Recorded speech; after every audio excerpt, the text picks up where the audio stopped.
And I'm going to try and paint this picture as clearly as I can for you. If you look at the timeline of the Old Testament, and this is just a good thing for you to kind of keep in mind whenever you're reading your Bible and you want to know where things are taking place in the timeline, context matters, and knowing when things happen matters.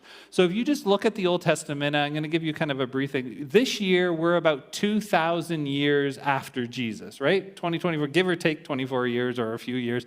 We are 2,000 years after Jesus. 2,000 years before Jesus, give or take a couple hundred years, we're looking at the time of Abraham. Does everyone remember Abraham? So just to give you an idea, about 2,000 years before Jesus is Abraham. About 1,500 years, so like another 500 years, give or take, we're not sure specifically of the date, you have Moses. Right? So you know Moses gives you an idea, 2,000 years, Abraham, 1,500 years before Jesus, Moses. 1,000 years before Jesus, 1,000 years before Jesus, you have who?